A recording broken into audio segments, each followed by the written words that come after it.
गंगा कौन है, कहाँ से आई, क्यों आई। हाँ प्रिय भक्त, राम जब गए जनकपुर तो रास्ते में गंगा जी मिली, मतलब राम के जमाने में भी गंगा थी, है ना। और गंगा जी प्रकट कहाँ से हुई वो भी मैं आपको सुनाता हूँ। बाप को भेज, तेरे बस की बात नहीं। उन्होंने कहा ना गंगा ने आना था और भागीरथ ने जस पाना था। ये सारी कहानी अब समझ में आओगी। नमस्कार दर्शकों, तो स्वागत है आप सभी का हमारा फिर से एक नई वीडियो में।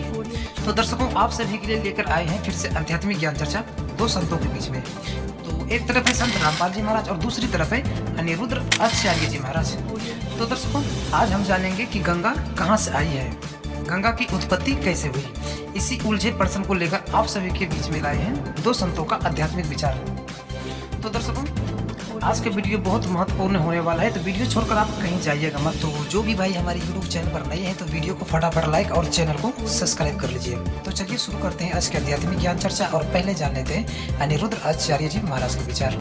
गंगा कौन है, कहाँ से आई, क्यों आई। हाँ प्रिय भक्तों, है ना। और गंगा जी प्रकट कहाँ से हुई वो भी मैं आपको सुनाता हूं। तब किया कि मेरे दादा परदादाओं का सपना पूरा करूं, गंगा को लाना है। तब भगीरथ ने तप किया और जब तप किया तो गंगा प्रकट हो गई, पुत्र वरदान मांगो। तब भगीरथ जी ने कहा, गंगा मैया मुझे वरदान दो कि मैं आपको पृथ्वी पर लाऊं और आप मेरे पूर्वजों के साथ साथ आने वाले हजारों लोगों का आप उद्धार कर। भगीरथ जी ने गंगा को कहा आइए। गंगा जी ने कहा मैं आ तो जाऊंगी, परंतु मेरा वेग इतना तेज रहेगा कि मैं पृथ्वी को फाड़ती हुई पाताल में चली जाऊंगी। तब क्या करें, बोले शंकर जी का तप करो। तब भगीरथ जी ने शंकर जी का तप किया और तप करने के बाद शंकर जी प्रकट होकर और गंगा से कहते हैं कि आप मेरी जटाओं में, गंगा जी आई शिव जी की जटाओं में। ये गंगा कौन है? भगवान के अंगूठे से ब्रह्मांड फट गया। वामन भगवान ने इतना विशाल रूप बनाया कि इनके अंगूठे से, चरण के अंगूठे से ब्रह्मांड फट गया और ब्रह्मांड के बाहर का जल इनका अंगूठा धोता हुआ गिरने लगा। ब्रह्मा को लगा कि इस पानी से पृथ्वी डूब जाएगी। तब ब्रह्मा जी ने अपना कमंडल लिया और उस कमंडल में पूरा जल भर लिया। वो चरणोदक था, जो भगवान के चरणों का धोता हुआ जो जल था वो ब्रह्मा जी के कमंडल में था। और जब भागीरथ जी ने तप किया तो ब्रह्मा जी ने वही चरणों का जल छोड़ दिया। वह चरणोदक ही गंगा है। भगवान के चरणामृत, चरणों का धोया हुआ जल ही गंगा जल है। आज भी गंगा जल में आप प्रैक्टिकल करके देख लें, लाखों साल रख के देख लें, हजारों साल तक भरा रहे गंगा जल, कभी खराब नहीं होता, क्योंकि ये मेरे गोविंद के चरणों का धौमन है। इसलिए गंगा अपवित्र नहीं होती। तो अभी आप सुनिए अनिरुद्र आचार्य जी महाराज के विचार। तो चलिए अब देख लेते हैं जगत गुरु तत्वदर्शी संत रामपाल जी महाराज के विचार। और दूसरा उदाहरण ये दिया है कि सरगुण निर्गुण का दूसरा उदाहरण दिया है कि जैसे भगवान शिव की जटा कुंडली में जटा, एक ये जटा जो भगवान के शिव पर दिखा रखी है ना, ये बालों का जटा, और इसमें एक औरत का मुंह सा दिखा कर उसके मुंह से गंगा निकलती दिखा रखी है। ये तो एक बनावटी कल्पित है, ऐसा नहीं है। भगवान शिव के लोक में एक जटा कुंडली, एक डैम है, बहुत बड़ा सरोवर, बहुत बड़ा। ये प्रत्येक लोक के अंदर, जैसे शिव के लोक में, विष्णु के लोक में, ब्रह्मा जी के लोक में, सबके लोक में बड़े बड़े सरोवर होते हैं। तो शिव जी के लोक में एक बहुत बड़ा डैम है, उसका नाम जटा कुंडली है। उसका नाम जटा कुंडली डैम है। तो वो सतलोक से गंगा आई थी और उसके बाद वो जटा कुंडली डैम में 6 महीने तक रही। मतलब 6 महीने में वो जटा कुंडली जो डैम था, वो सरोवर था, वो भरा। उससे भरकर फिर वो ऊपर आई। उसी समय भागीरथ जी तप कर रहे थे गंगा को नीचे लाने के लिए। उन्होंने कहा ना गंगा ने आना था और भागीरथ ने जस पाना था।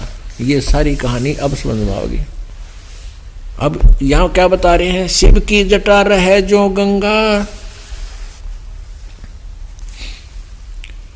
बहुर कया सरगुण प्रसंगा, शिव की जटा रहे जो गंगा, तब करके भागीरथ ल्याए, तिहु लोक कीर्ति दर्शाए। गुप्त वस्तु प्रगट दिखलाई, निर्गुण सरगुण समझो बाई।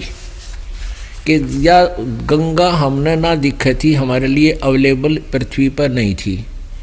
भागीरथ ने तप किया और उस तप करके उस निर्गुण जो हमें नहीं उपलब्ध थी वो थी वहाँ पर मौजूद, साकार में थी। और वहाँ से ये गंगा नीचे गिरती है तो वहाँ से नीचे गिरने से ये वाष्प रूप बन जाती है, वाष्प। और फिर यहाँ इस पर हिमालय के ऊपर आकर के ये बर्फ रूप धारण कर लेती है और फिर वहाँ से जल बनकर ऐसे निकलती। तो बीच से ये आती नज़र नहीं आती आम व्यक्ति को, ये दीप दृष्टि से देखी जाती है। और ये गंगा सतलोक से आई है, काल के लोक का ये अमृत नहीं है। पुण्यात्माओं, अब ये बातें याद रखने की हैं कि ये तत्व ज्ञान है, इसमें सब निर्णय होगा। जो अभी तक हम खिचड़ी ज्ञान बनाए बैठे थे, किसी का सिर पैर हमारे पास नहीं था। परमात्मा कहते हैं, ये कबीर परमेश्वर जी कहते हैं कि तुम ये इन अज्ञानियों ने ये आध्यात्मिक ज्ञान रूपी सूत 9 मन उलझा दिया। और कहते हैं सतगुरु ऐसा 9 मन सूत उलझाइया, और ऋषि रहे झकमार, और सतगुरु ऐसा सुलझा दे उलझे ना दूजी बार। तब ये ऐसा सुलझ जाएगा कबीर परमेश्वर जी की कृपा से, गुरु जी की दया से, इस दास पर रजा करी भगवान ने, तो ये ऐसा सुलझ जाएगा आध्यात्मिक ज्ञान, फिर नहीं उलझेगा इस कलयुग में। जो भक्ति करो चाहे ना करो, कोई ज्ञान में कमी नहीं रहेगी। तो एक सैंपल है ये गंगा उस सतलोक से आई हुई। इसके गंगा के जल को कितने दिन रख दो खराब नहीं होता। क्यों? ये कहाँ से आ गई? इस पृथ्वी पर ही चल रहा है, तो ये कहाँ से आई? हमारी बुद्धि यहाँ तक थी, शिव जी की जटा में तो निकली। फू जो खा रखी नो एक औरत, अरे फूटे भाग मारे। भगवान शिव जी का एक डैम है, और वो सतलोक से जब आई तो 6 महीना में वह भरी थी। वो भर के फिर ओवरफ्लो होना शुरू हो गया। उस इसमें भागीरथ तप कर रहा था पहले से ही। तो जब ये ऊपर तो पड़न लगी फालतू होगा, जो भगवान शिव ने कह दी तो थास्तु ले भाई गंगा आ जाएगी। तो ये तो चलती का टोर मारनी है, चलती का टोर मारने वाले। तो ये सतलोक से आई थी शिव के, फिर शिव के धाम में, शिव के धाम को डैम भर गया 6 महीना, फिर आगे चल पड़ी। अब वो पीछे से चल ही रही है और वो वहाँ से ओवरफ्लो भी हो ही रहा है।